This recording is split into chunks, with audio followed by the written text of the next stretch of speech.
Welcome to this webinar on considering above code certification policies for your city. This webinar is being hosted by the Copenhagen Centre on Energy Efficiency in collaboration with a number of partners, including the World Resource Institute, the World Green Building Council, US Green Building Council, and Green Building Council Brazil. This webinar-based training will focus on above code green building certification systems and the various benefits they provide to cities, owners and occupants. This is the 7th webinar in a series to support SC for All's Global Buildings Efficiency Accelerator that is being led by the World Resource Institute. The focus of this webinar is to highlight what a green building is and why local governments around the world have elected to promote green building practices throughout their own building portfolio and in private construction. Today we've got over 150 participants that have registered, and the webinar will be publicly available on the Copenhagen Centre's new knowledge management system.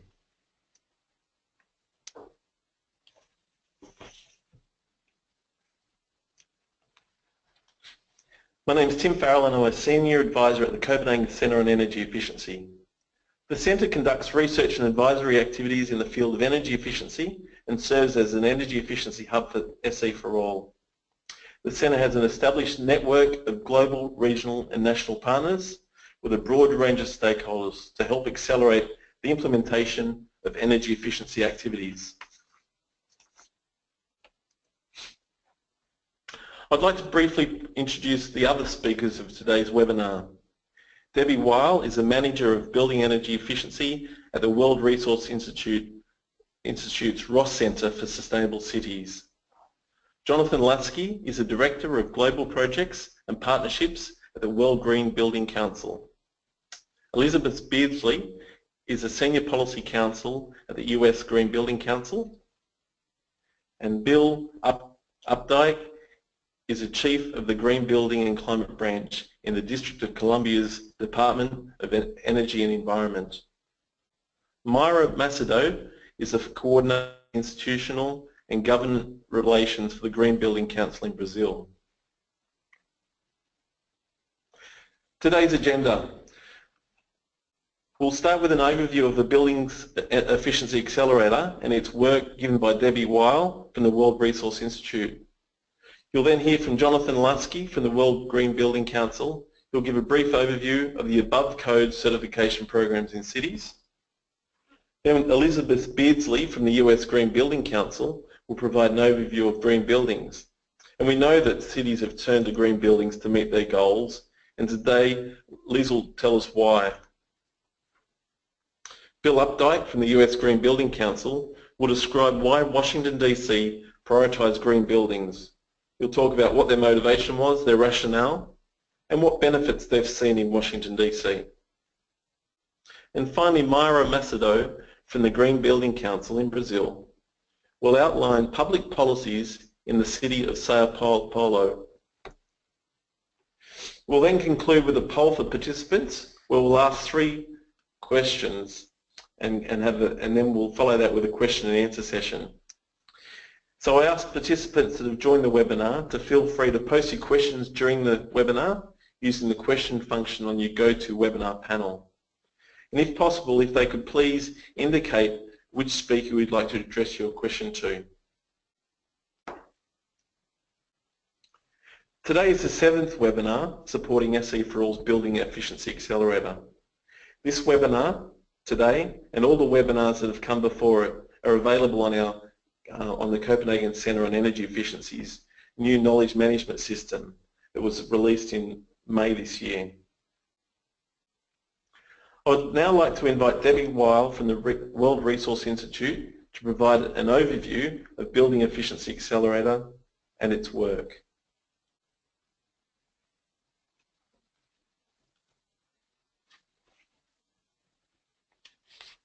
Thanks, Debbie. Thanks very much, Tim. So as Tim mentioned, this is a webinar in the series from the Building Efficiency Accelerator. The Building Efficiency Accelerator is a part of the Global Energy Efficiency Platform of Sustainable Energy for All. And the UN Sustainable Energy for All initiative has one main goal to achieve sustainable energy for all by 2030. And this is fed by three interrelated objectives, which are energy access, energy efficiency, and renewable energy. The Building Efficiency Accelerator focuses primarily on the second one of these objectives, on doubling the global rate of improvement in energy efficiency.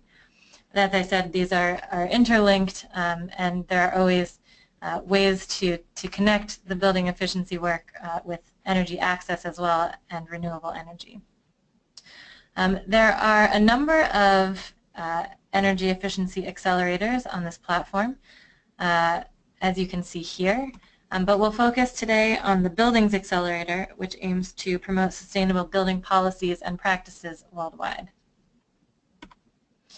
The Building Efficiency Accelerator Partnership currently has 23 member subnational jurisdictions, as shown here, and these jurisdictions are the ones that will be implementing building efficiency policies, supported by a large number of global organizations, including nonprofit organizations, associations, multilateral organizations, and a number of service providers and companies.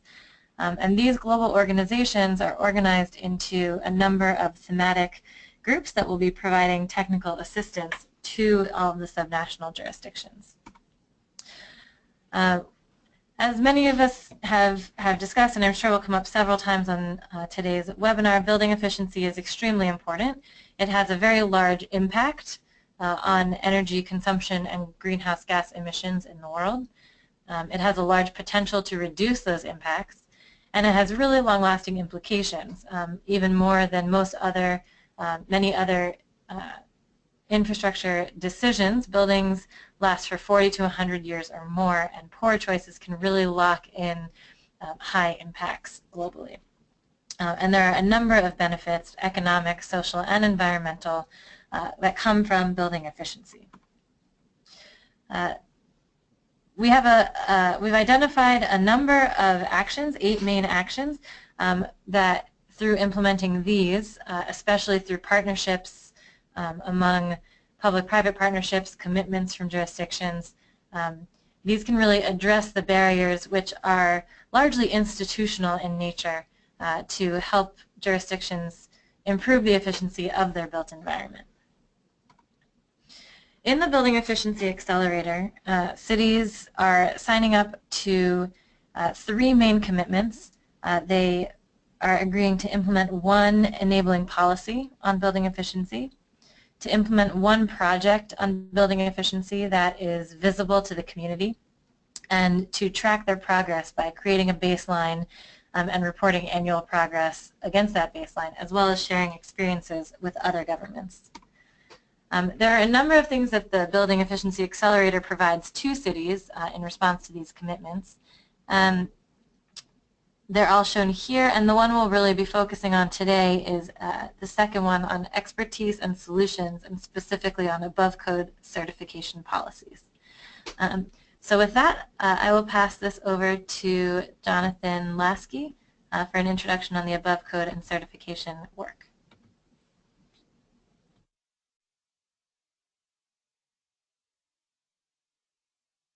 Hi everyone, good morning, good afternoon, thank you for joining. Hopefully you can now see my screen with a short presentation from myself representing the World Green Building Council. So we're very excited to be one of the partners you saw, one of the many partners of the Buildings Efficiency Accelerator. Who is the World Green Building Council? We are a network of 75 national green building councils around the world. Green building councils have 27,000 members, member companies and member individuals from amongst them. So these are organizations that are operating in 75 countries with great on-the-ground experts, and we're proud to say that several GBCs will be supporting those cities that you saw listed in Debbie's presentation. So they're going to be great partners for the cities to implement that policy, that program, and those demonstration projects. And on the topic of certifications and above code programs, we think that the World Green Building Council and the National Green Building Councils are great partners for that topic, because certainly green building councils understand the value of certification programs. Green building councils have already certified hundreds of millions of square meters through the different certification programs that are operated at a national level. There's been tens of thousands of green building professionals trained by the green building councils, and you can see on the screen here at COP21 there was a commitment by green building councils to certify even more 1.25 billion square meters and train 127,000 green building professionals. So there's a lot of experience and expertise that's been gained on certification programs. So the Buildings Efficiency Accelerator has 6 thematic working groups. So if you're on the call from representing a city, you'll have essentially, expertise provided across these topics to help you decide which building policy and program you might want to implement. So World Green Building Council is the working group lead for the thematic working group called the Certification/Above Code Programs. And on your screen you can see our fantastic working group partners, which include the US Green Building Council, Global Buildings Performance Network, International Finance Corporation, Johnson Controls, and Carbon Trust. And special thanks to US Green Building Council for helping put together this agenda and the content for this webinar. So what does the schedule look like, and what's available to you through this working group? Well, today we're joining for this first webinar under this working group, considering above code certification policies for your cities. And we have additional ones scheduled for likely to be September on the what and why of above code action for more efficient buildings in cities. And then we have tentative plans for a third webinar in December, if not earlier. What's very important for me to mention is that it's not just about these webinars. These webinars are supposed to get you thinking about which policy and program you may want to implement in your city. But as you can see on the right side, we are available to provide ad hoc support to BEA cities. And when I say we, that means both World Green Building Council and those 5 partner organizations that I mentioned in the previous slide. So how to get support on this topic? We would suggest that you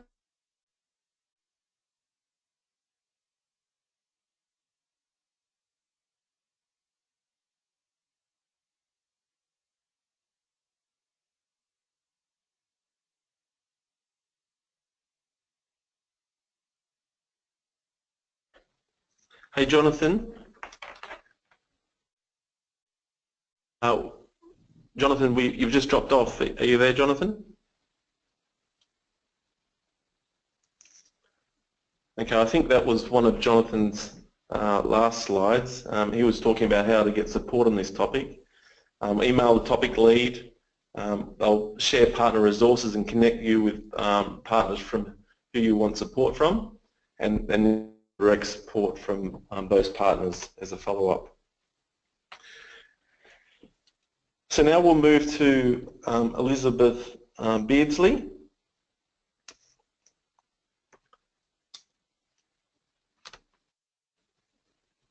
Over to you, Liz. Thank you.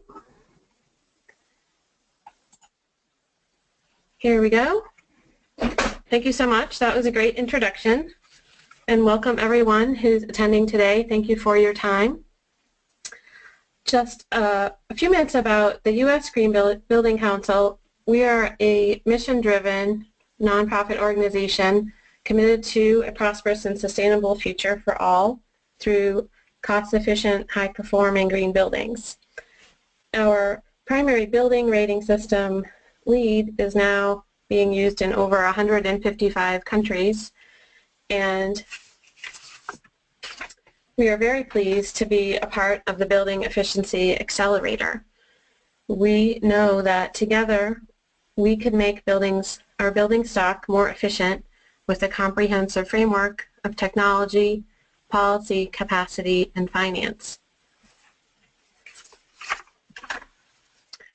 So to set the stage to hear about why cities are looking at green building certification systems as part of their strategies for building efficiency and growth in their city, I'll give a brief overview, introduction, and refresher to green building certification systems. Green building is a process. It's really an approach to designing, constructing, and operating buildings to measure performance towards sustainability goals. And I emphasize sustainability goals because this really is about the city and what your goals are, whether that's saving money on utilities, conserving water to enable more growth, or carbon impact. So there you can use green building as one of the tools in your arsenal to meet your goals. Here's some photos of buildings that have certified, in this case under LEED, around the world. But green building can be used on historic buildings, on new buildings, from low-income social housing all the way up to luxury high-rises. And green building is in use around the world and successful. Excuse me. And some systems around the world include BREEAM, HQE, Green Star, 3-Star, LEED, CASB, Passive House, and there are others. So these are some of the names that you may have heard.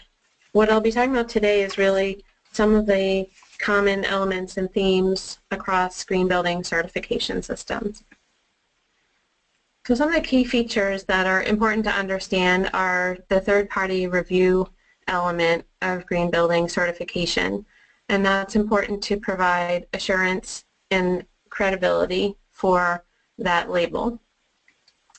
Also, green building certification programs are aiming to recognize buildings that are above the baseline.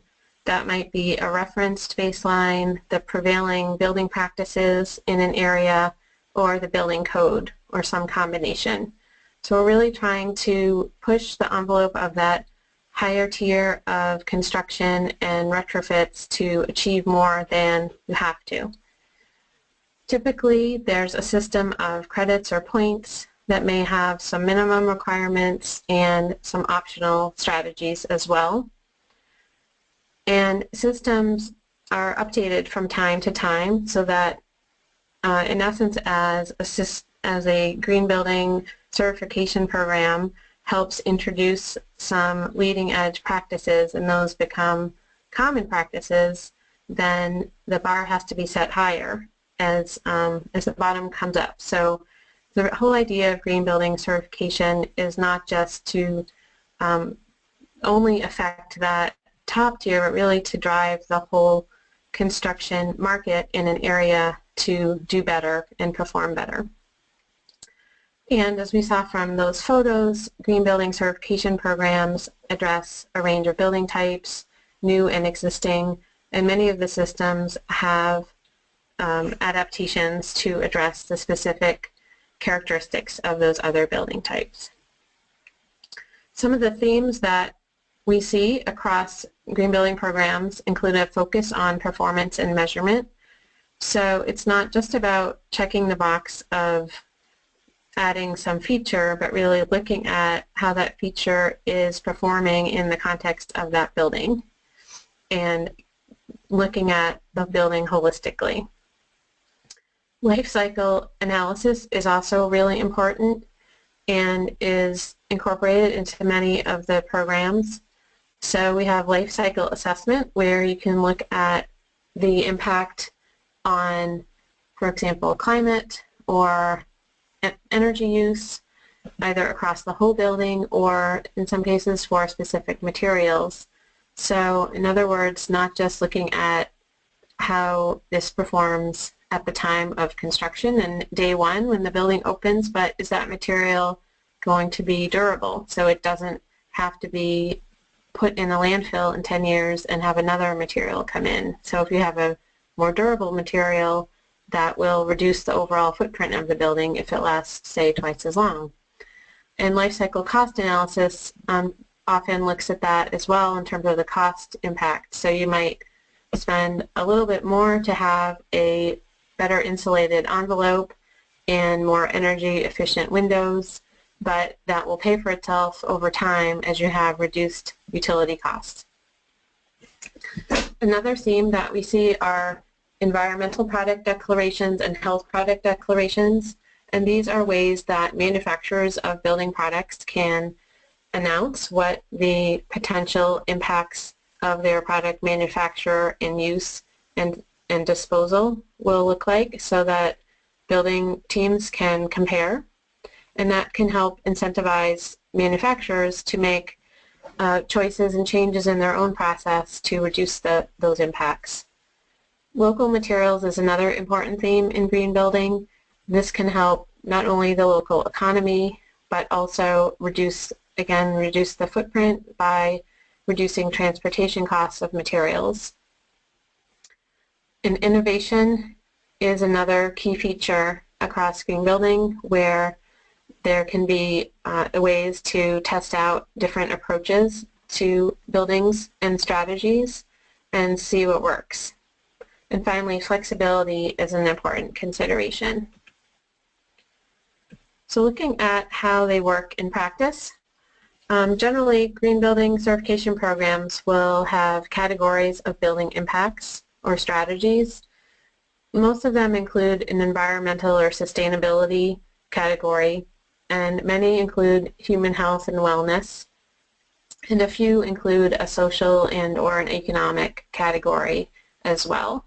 That's a more emerging area for green building. The project team will assess their project against the different categories and credits, and then as they design and implement the project, they'll document what they're doing and submit that into a certifying body, or perhaps a worksheet or a score. And then the certification body will issue a certification based on review of that material and other questions or other processes that might vary by system. And typically there's either just a binary certification where you'd be certified or not, or many of the systems have different levels or ratings.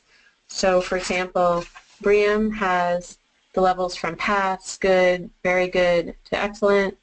LEED has certified, silver, gold, platinum, and Green Star awards between 1 and 6 stars.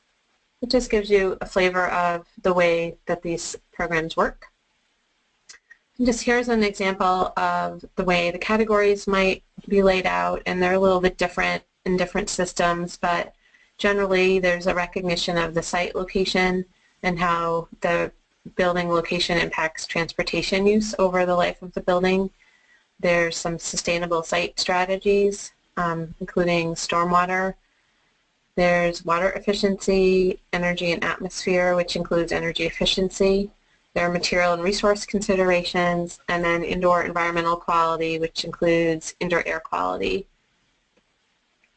And then in each category, there would be like a further drill down that gets into some requirements as well as optional credits. So this example is for energy. You'd have a minimum performance, building level energy metering, and basic commissioning, but then more points, you do an enhanced commissioning, advanced metering, optimize performance beyond the minimum, and perhaps bring in other more leading technologies such as demand response or on-site renewable energy production.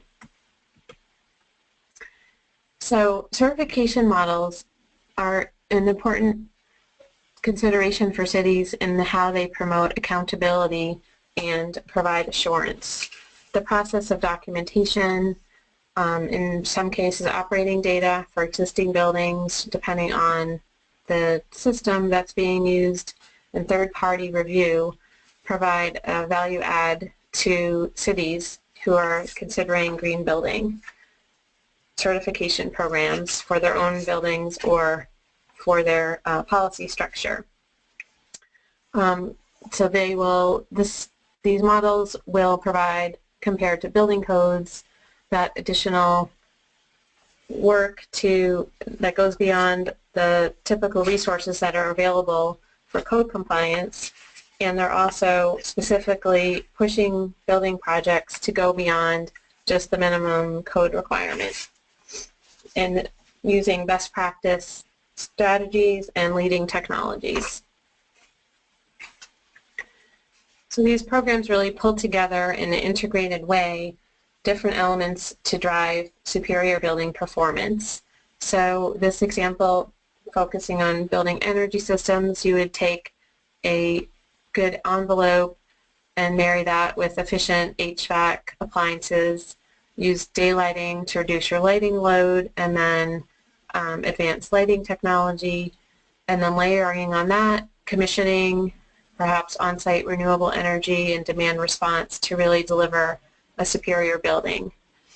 Adding the third-party validation, make sure that those systems are in fact in place and are working as designed.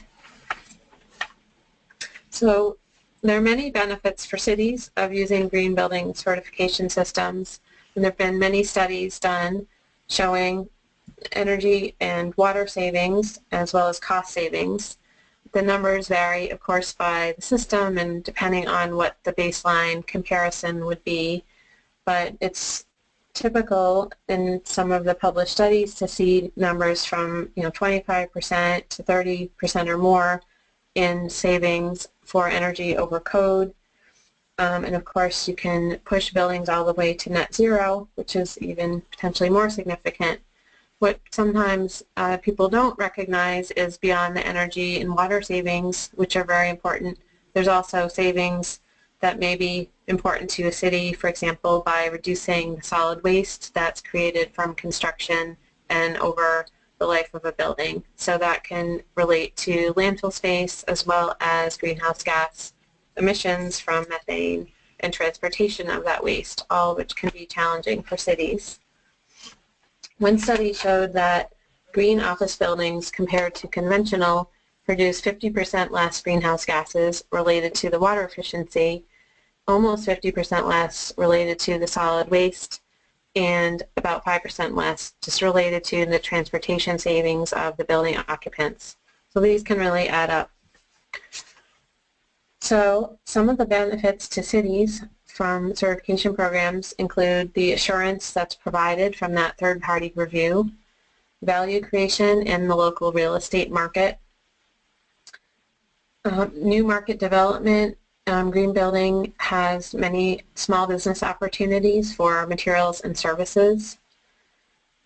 Green building can also help a city to promote cost savings across society by decreasing utility costs.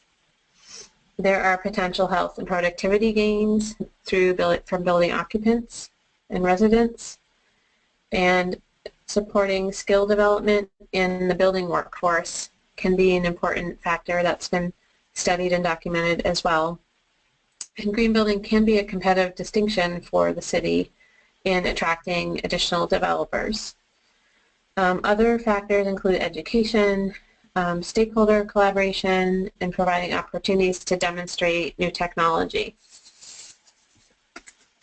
So looking at what some other cities have done, the city of Los Angeles adopted a green building leadership ordinance in 2008, and I'm just going to say in their words what the ordinance says, that the purpose of this ordinance is to reduce the use of natural resources, to create healthier living environments, and to minimize negative impacts of development on local, regional, and global ecosystems. Another one in Virginia has a green building incentive program, and its purpose was a business-friendly option designed to speed the transformation to green and energy efficient construction.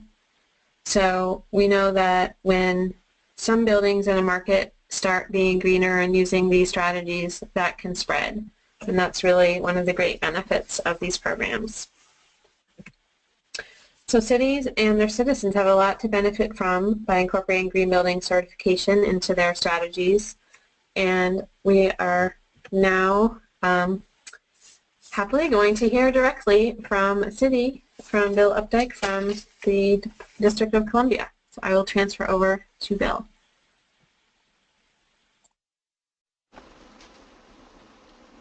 Great. Thank you, Liz. Yeah, I'm Bill Updike. I'm in the great. Yeah, thanks, Liz. I'm Bill Updike. I'm the chief of the Green Building and Climate Branch here in Washington, D.C. at the Department of Energy and Environment for the city government. And for us, buildings are huge. It's 75% of our carbon emissions are from buildings, about 20%, 22% from transportation, 3% from waste. So buildings are a primary focus for us here in D.C. in terms of our climate goals. We're lucky to have a progressive history of green building policies here in D.C. We were the first city in the U.S. in 2006 to pass a green building law that required certification of green buildings for both the public and the private sector.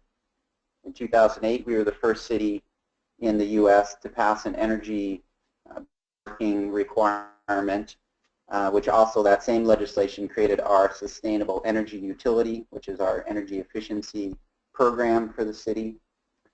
In 2010, we passed our Energy Efficiency Financing Act, which created a energy efficiency financing program called PACE, or Property Assessed Clean Energy, which is a very nice vehicle for funding energy efficiency projects and renewable energy projects with no upfront capital to the property owner. 2011, we upped our Distributed Generation Amendment Act, which creates our renewable portfolio standard. So the district has a baseline requirement for a certain percentage of our electricity to come from renewable energy sources. And there's actually a bill in the City Council right now that would move that requirement to 50% by 2032. In 2013, we passed our Community Renewables Act, which created a vehicle for having community solar projects where property owners or tenants that are in other buildings, maybe they have shading or other things that they can't have solar on their own buildings for, are able to participate in solar elsewhere in the city. And then in 2014, D.C. became the first city, again in the country, in the U.S., to adopt the International Green Construction Code, to adopt all of the chapters of the International Green Construction Code, including Appendix A of that code as a mandatory code, and I'll talk a little bit more about that. We also have some leadership on the green infrastructure side. We have some of the strongest stormwater requirements in the country. We have this unique green area ratio where a percentage of every building has to have a certain percentage of greenness on it. That could be green roofs or rain gardens. It can actually be solar as well. I think in the U.S., Seattle and D.C. might be the only cities that have that, but that program started in Berlin, Germany, I believe. And then there's other green infrastructure requirements in the Green Construction Code. So the Green Construction Code, which we adopted in March of 2014, is a requirement, and this is in addition to the Green Building Law, which I mentioned before, but this is basically certifying or codifying green buildings really in the construction code level. So any commercial project 10,000 square feet and above, and all multifamily projects 10,000 square feet and larger and 4 stories and higher have to go through this Green Construction Code. Unless they're uncovered under the Green Building Law, then they can just follow that practice. And it's similar to the U.S. Green Building Council's LEED program. It has similar categories that Liz just mentioned. We also have, for the first time, a commissioning requirement. So we're requiring buildings to be commissioned for their energy systems, and that has a huge impact on performance long term. And then there's this Appendix A section, which is even more sort of LEED-like in that the baseline requirements of the other sections are required for all projects, and then Appendix A, they get to choose certain project electives that they can help to meet their requirement for the code. For our code, we allowed for alternative compliance paths. So if somebody's getting LEED certified already, we didn't want to make them also go through a green construction code. And this is a nice way to streamline the code process and make sure that you're not overburdening project teams, but still getting the performance that you need out of buildings. And you can see some of the other alternative compliance paths on the screen there.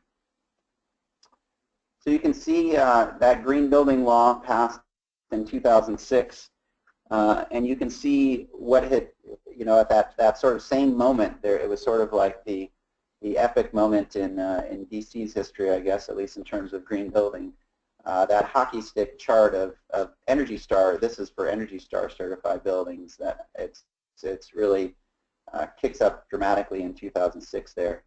And you can see a similar type of chart for LEED certified buildings in the district as well. This only goes out to 2012. I haven't updated these charts, but it's a similar sort of hockey stick chart that started back there in 2006. So this legacy of green building has led to some good outcomes. DC has more LEED and Energy Star certified square footage on a per capita basis than any other city in the U.S. We're first in the nation in total number of Energy Star certified buildings as a metro area, the DC metro area, and second in total number of LEED certified projects. Can't quite compete with New York City on that front. They have 1 million buildings and we have 128,000, so we're always chasing those guys on total numbers, but we do pretty well on the per capita numbers. DC's been the #1 EPA green power community for 5 years running. We consume the most renewable energy of any city in the U.S. Been first in the nation in green roof square footage per capita, second in total square footage. Again, I think this one is to Chicago.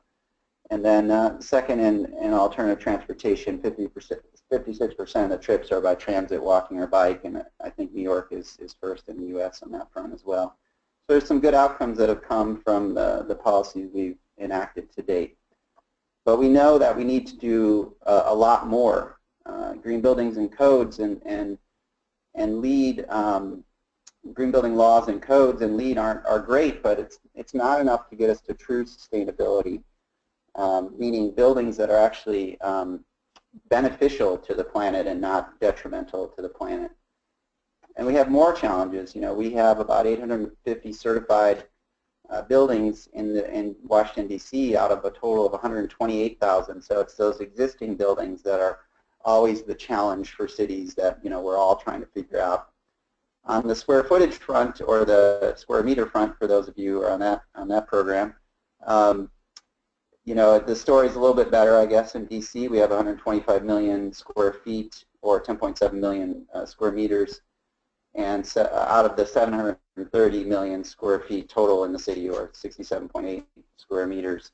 So that's about 17% of the total square footage of the city is certified in either LEED or Energy Star. But again, it's none of that is what I would call true sustainability. The idea of trying to drive beyond code, beyond some of the programs to get to fully contributing buildings, regenerative design, for example. You start on the left where we're sort of moving up that chart to having less negative environmental impact, but we need to start figuring out how to get to where we're having positive impact. And you can see on this little pyramid, I tried to make that a tree or something like that, but I'm not very good at PowerPoint, so a pyramid is the best I can do there. But that pyramid, to sort of truly sustainable buildings is what we're trying to move up to the top of that pyramid. So one of the ways that we're trying to move up to the top of that pyramid is by we created a Green Building Fund grant program. We have a special Green Building Fund in the city that helps to support our programs, and that was part of the Green Building Law. And I would definitely recommend having some financing stream added to any legislation that any city passes, because it really supports our work here in the city, and it allows us to fund some innovation and some interesting research projects. So we created this grant program back in 2013 to fund innovation and research, and I'm not going to talk about all these projects, but I'll talk a little bit quickly about the ones that are highlighted in green.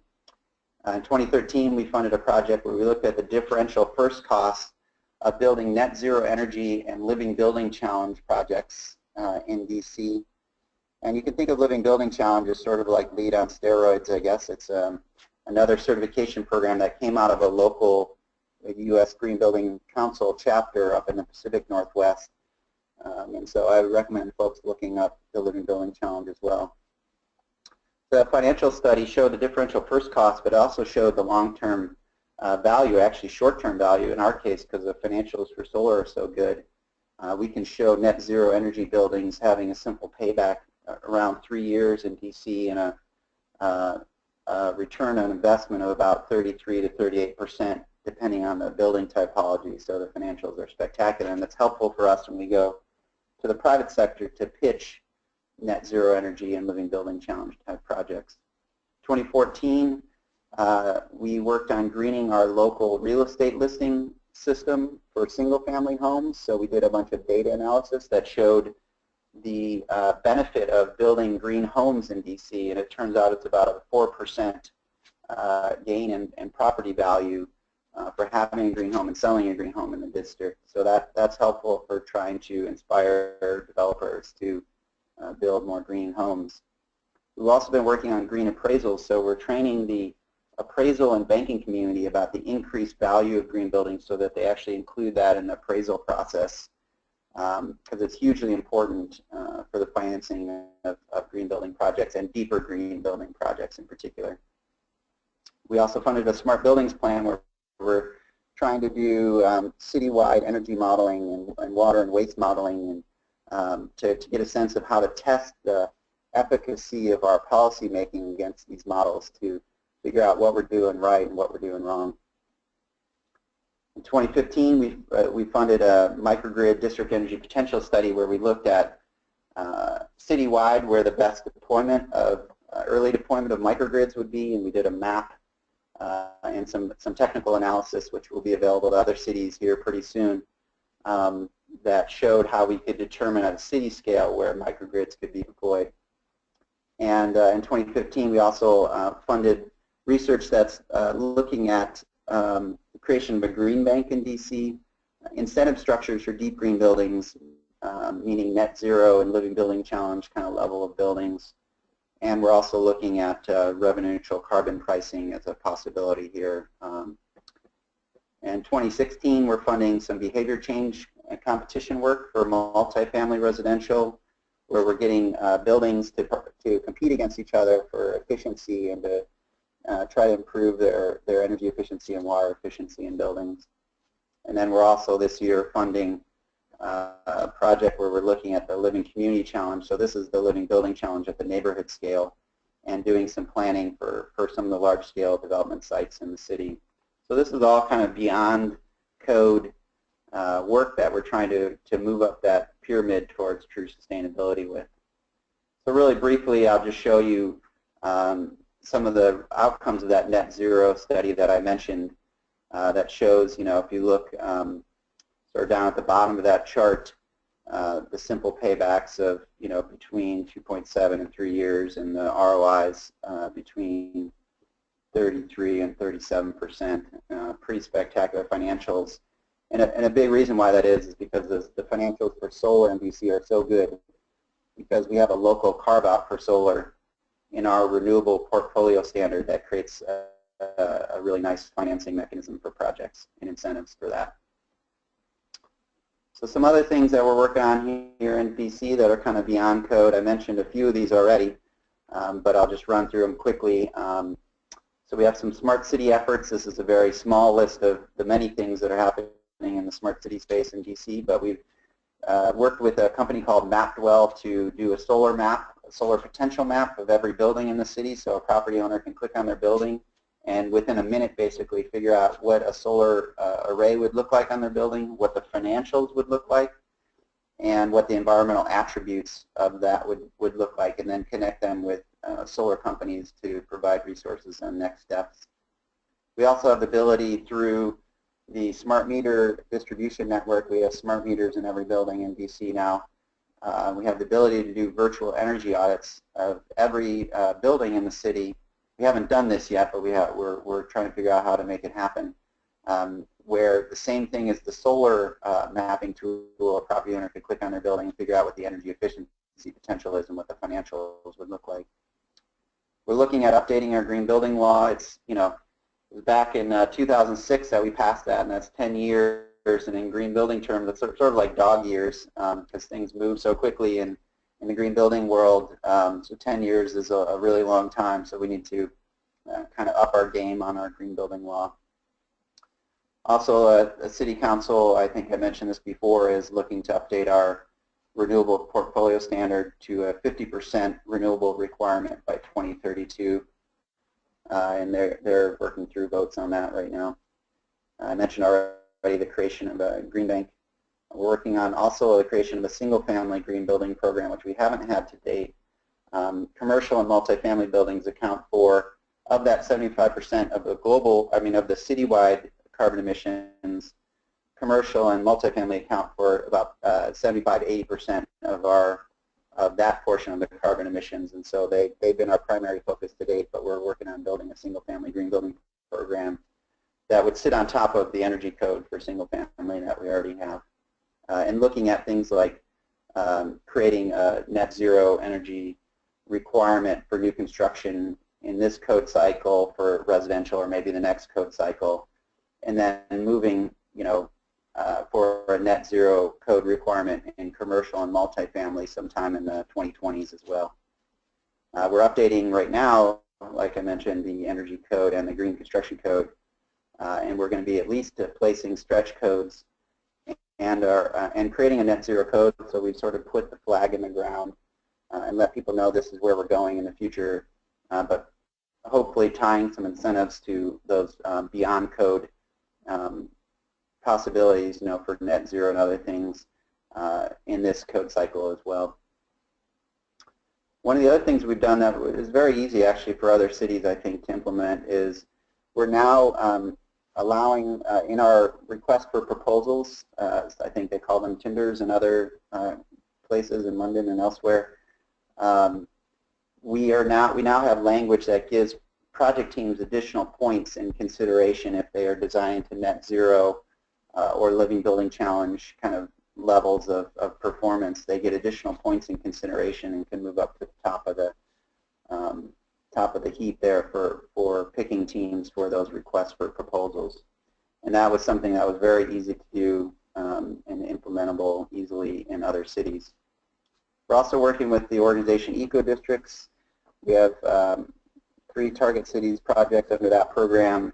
So this is kind of sustainability at the neighborhood scale or at the eco-district level, and with a strong focus on district energy and microgrid solutions, but it applies to a lot of things beyond energy as well. And then I mentioned already the work we've been doing on the Living Building Challenge and the Living Community Challenge. We did a design competition for a site that the district government owns. We thought we'd get about 3 teams of architects and engineers to compete, and we started out with 27 teams, and actually 20 teams ended up submitting for the competition, so it was a great success, and now we're trying to figure out how to make that project a reality to design that site to Living Building Challenge standards. And then I mentioned already the planning that we're doing at the Living Community Challenge level for some of the large-scale development sites in the city. So that's kind of a summary of some of the beyond code stuff that we're doing, and I'd be happy to answer any questions that folks have later on. And right now I'm going to transfer the power here to our next presenter.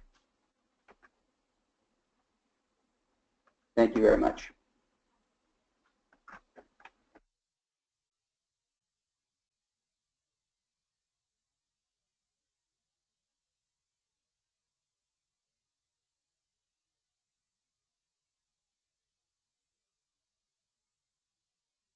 Thank you, Bill. Good morning and good afternoon, everyone. Welcome and thank you for your time. My name is Maíra Macedo. I am an architect and I coordinate the institutional and government relations for Green Building Council Brazil. We started our activities in Brazil in 2007, and now we are in the top 5 countries regarding LEED certification, with 1,109 registered projects and 348 certified projects.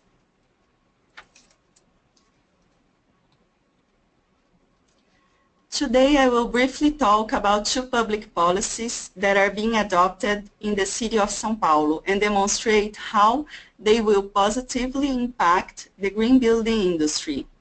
A bill regarding the property tax and some actions of the new zoning code. The first one, the Green Property Tax Bill, called IPTU Verde in Portuguese, was signed off by São Paulo's mayor and is currently with the City Council to be voted and approved. The bill is considering a discount on property tax, which will be based on existing standards of green building certifications. The percentage discount will vary from 4, 8, and 12% of the total property tax, depending on the certification level. This incentive is related to new or existing buildings in the commercial and residential sectors. This initiative fosters the purchase of green buildings, given the financial benefit to the end user, as well as the opportunity for them to live in a better and in a greener place. The second policy is related to São Paulo's zoning code, which sets the rules of the land division, use and occupation, defining the activities that can be developed in different locations of the city, such as the commercial, residential, and industry sectors, and the environmental preservation areas. São Paulo Strategic Master Plan is reviewed and reapproved every 10 years, so the last time being in 2014. This review established many guidelines for the zoning code of the city, sanctioned last March. Regarding the actions to encourage green buildings, the new zoning code established a financial discount that is related to the additional construction potential that may be considered for new buildings and major renovations, which have received a certification of sustainability recognized either nationally or internationally. The certification needs to be presented within 6 months of the construction completion. Otherwise, an automatic fine of 2 times the discount value will be applied. So the incentive will only be given to the residential, mixed-use, or industrial buildings. São Paulo's new zoning code also established the environmental quota that evaluates by calculating drainage and green surfaces factors. The environmental quota is obligatory for sites larger than 500 square meters. However, in the circumstances when the project achieves a score higher than the established minimum, the interested party may request the incentive, which is also granted by a financial discount to the additional construction potential, calculated by the size of the site and its location. The quota aims to foster the environmental qualification, especially the improvement of water retention and drainage in sites, improving the microclimate and the expansion of green surfaces. GBC Brazil and our members are optimistic that the implementation of these public policies will drive the extension and development of the green buildings market sector in the city of São Paulo, and will have an enormous impact on the end user decision makers. We also expect that the results of these efforts can influence the creation of public policies in other cities in the country and around the world. Thank you so much for your time.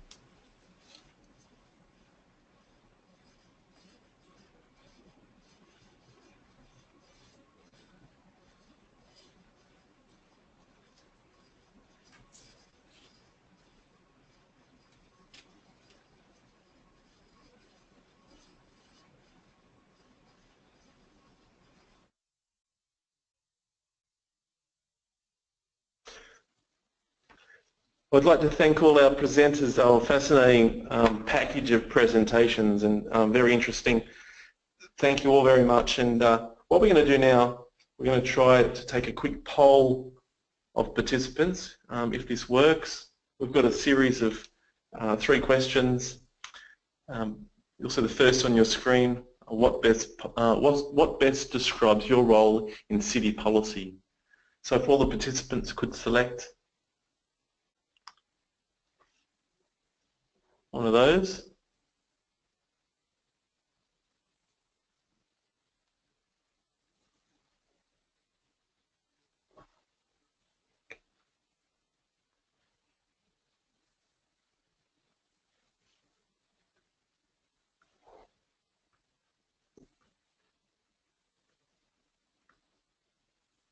And the second poll question, which green building benefits fits with your city goals? If you could select one, please.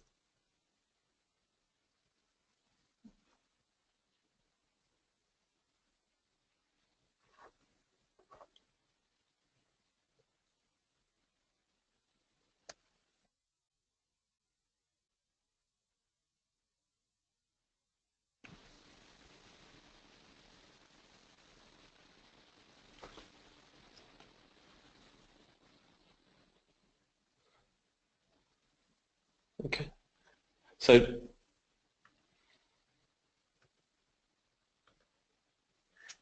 and the third poll question, what are the barriers you might face in proposing a green building policy?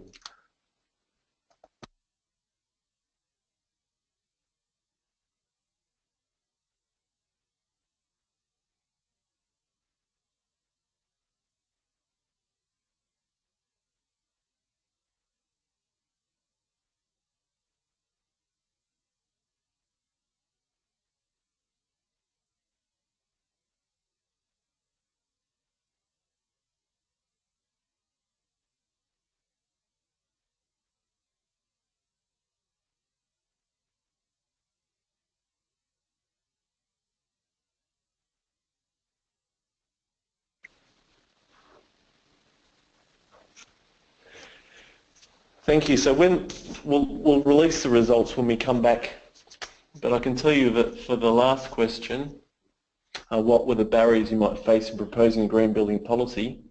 29% were concerned about cost, 58% had financing issues, and 4% had workforce capacity issues, and 8% had a lack of information. But we'll share those results when we circulate the webinar at the end of the webinar. We'll put those results. But thank you for your participation. Listen, we've had a fascinating set of presentations. We first heard from Debbie Weyl about SC for All's Building Energy Efficiency Accelerators and how cities can get engaged. We talked about the accelerator really building a partnership and network that's really pushing the acceleration of building energy efficiency and how to get engaged in some of these certification programs. We then heard from Jonathan Laski, who gave an overview of the certification above code programs of the Buildings Accelerator, really highlighting the value of certification programs. And Jonathan pointed out that green building councils are a big supporter of the accelerator, and there's a wealth of experience in these certification programs, and many of the green building councils are getting engaged and wanting to share some of those experiences. So that's really pleasing to hear. Then we heard from Elizabeth Beardsley, who provided an overview of the green building systems, highlighting the importance of using a comprehensive framework and the many benefits that are occurring to cities. So, and Liz also talked about some of those certification models and the importance of accountability being very important to success. Dyke described the benefits of the green buildings in Washington DC, where they've been prioritising green buildings, and I thought that certainly Bill covered off a wealth of information of the sort of activities that Washington DC is undergoing, and I think that there'll be many participants interested in finding out some of the outcomes of some of those programs that you talked about, Bill. And then Myra outlined the sort of the work undergoing at Sao Paulo's building policies.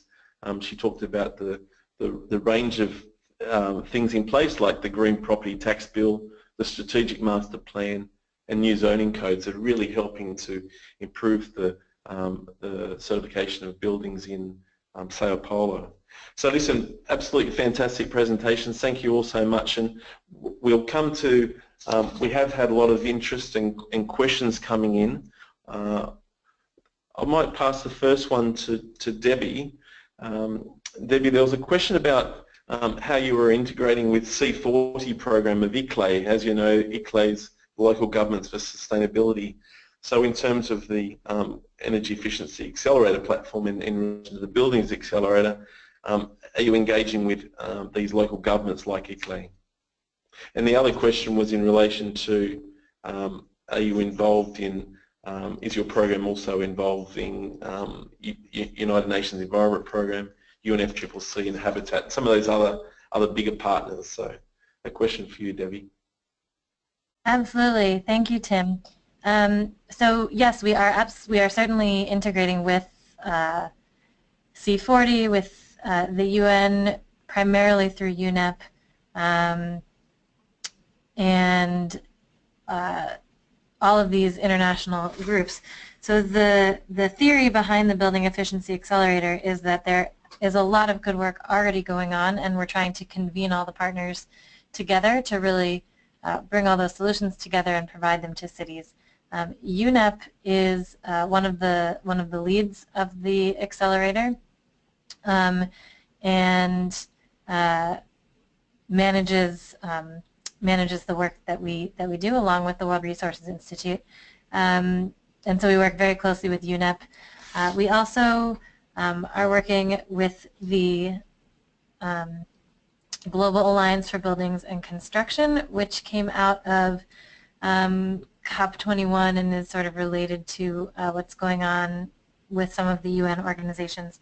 C40 is also a partner, ICLEI is also a partner, and so all of these groups are involved in the accelerator, and we're trying to really take advantage of the networks and expertise that already exist and implement those in the accelerator with the cities that we're working with.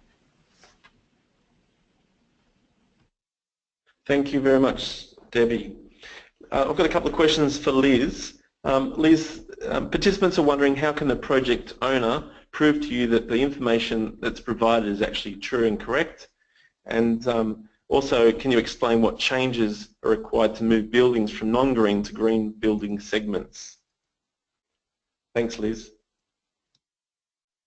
Hello, thank you.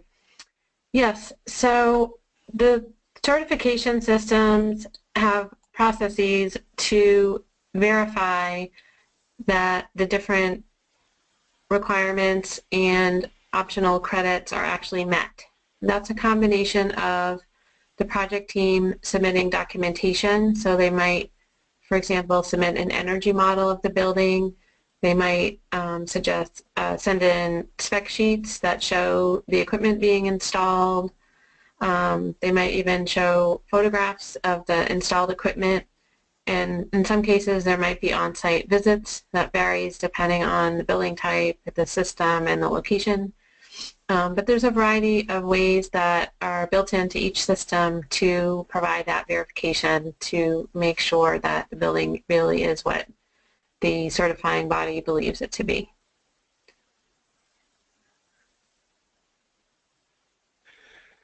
Thanks, Liz. And this is a question to both Liz and Bill. Obviously, the concept of green buildings is the way, and perhaps the only way, to go for cities of the future. If well-recognised agreements, such as the one presented in Paris in December 2015, and the Sustainable Development Goals, particularly Goals 7 and 11, are to be met, what would be your recommendations for a city or cities in Nigeria where presently there is no building code? So I guess really, you know, if nothing exists, what are some of these sort of first steps that could be undertaken in a country like Nigeria? That's a great question. Well, go ahead. Go ahead, Bill. Go ahead. No, go ahead. Oh, okay, I'll jump in. It's tough, I guess, if you don't have any kind of building code in place. If there's some basic building code, even just for safety, it's not so hard to add some green building requirements on top of that. But if there's no building code in place at all, you know, the possibility, I guess, is then you could potentially move right to some legislation. If you could pass a law that requires green buildings for at least certain types of projects. Maybe start with your public buildings, the ones that are funded by the government, either at the national level or at the city level, and then try to move over to the private buildings later when you get some additional knowledge base in a city or some additional capacity in a city. But I think one of the benefits of places and countries like Nigeria is you can skip all the mistakes that we've already made here in the U.S. and go right to the good stuff. So, for example, instead of, you know, what we're trying to do now is transition our entire, you know, energy systems to renewable energy. You can start, you know, immediately with solar and move to building solar-based microgrids and do it in a very cost-effective way versus having to, you know, like we are having to sort of retrofit our entire system, and it's very complicated and messy. You all have the opportunity to just skip over that part, you know, that we've done for the last 100 years and polluted the world doing. You can go right to the good stuff. So maybe, you know, I'd say some combination of, you know, trying to get something into codes or trying to get a law passed where maybe you start with public buildings and then move to the private sector. But then particularly on the energy system side, just immediately, you know, going to solar. And I know there's a lot of work like that happening in Africa already where cities and regions are just directly going to solar instead of doing the other stuff. And a nice parallel is the cell phones. You know, we had this whole network of land-based telephone systems here in the U.S. and that, you know, it's all sort of useless now. Whereas in other countries around the world, you know, they've gone immediately to cell phones. You can imagine the same kind of transition on the renewable energy side. So that would be my recommendation. I don't know, Liz, if you have anything to add. Yeah, I would add that another thing would be to look at the types of land use controls the city has and whether, even if you don't have a building code now, is there a way to start to touch some of the buildings, some of the construction in the city. So, for example, if the city participates in construction of social housing, then would it be able to come up with a good prototype green building for social housing in that city and start to push it out that way? Also, you might be able to get some of the private developers interested if they got attention from the government as like a showcase of a green building. And as I said in my presentation, we know that once green building starts to be used by a portion of the market, others will see that and see that it's feasible and helps the costs come down, and it can spread that way even if it's not a blanket requirement. So basically look across if the city is spending any money on construction and what policies you might be able to bear on land use and development to try to start to touch even just some of the buildings to get it going would be my suggestion. Thank you, Bill and Liz. And the last question is for both Bill and Myra. You both talked about sort of the impressive results. Bill, you talked about the impressive results in Washington, D.C., and Myra, obviously, in Sao Paulo. They're doing some very good things as well. Just from your perspectives, having sort of these cities that are leading by example, what do you think is the best way to accelerate that through your countries so other cities are replicating? Have you got any tips for other cities where they really want to sort of accelerate those things across their countries?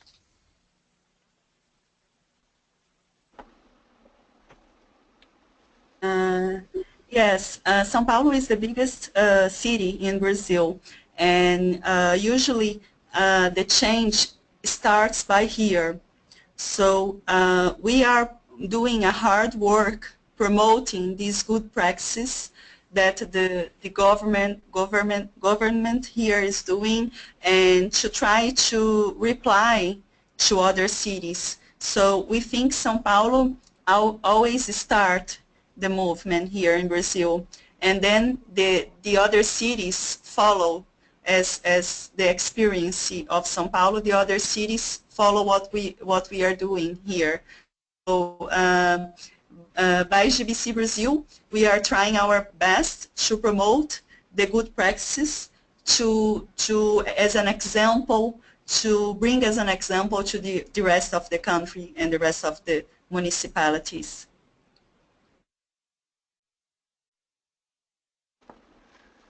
Yeah, and this is Bill. DC is part of C40. We're also part of the Urban Sustainability Directors Network here in North America. And so we share a lot of lessons learned in those networks. We're part of other networks as well, Carbon Neutral Cities Alliance and a number of others. So we share a lot of lessons learned between the cities through those networks, and hopefully, kind of everybody learns from each other. I will say, at least in the U.S., maybe this is just part of the way we are, for good or bad, here in the United States, but we have a competitive spirit, and there's a nice, healthy competition between cities in the U.S. of, trying to sort of up the ante with each other and with our programs and policies. So we always sort of joking with each other about, trying to get the latest and greatest green building policy, up and running. So maybe through some friendly, healthy competition is one way to inspire change in other cities in a nation. Thank you, Bill, and thank you, Myra, for those responses. And a big thank you to all of the participants for their insightful questions. We had a number of questions, and some of the questions have also been about how can countries and cities get involved in these in some of these initiatives, and that was presented in your presentations. And these presentations and this webinar will be available in our knowledge management system after this webinar, so all participants can access the presentations, and they'll be able to make contact with the relevant people. So listen, I just want to say a big thank you to all the participants for joining the webinar, and a very big thank you to all the presenters for their very clear and concise and interesting presentations. They're really valuable. As I said, they'll be available on our knowledge management system, which is kms.energyefficiencycentre.org, and this was released in May this year. So thank you again. Enjoy the rest of your day, and we'll talk to you soon and meet you again at our next webinar. Thank you very much.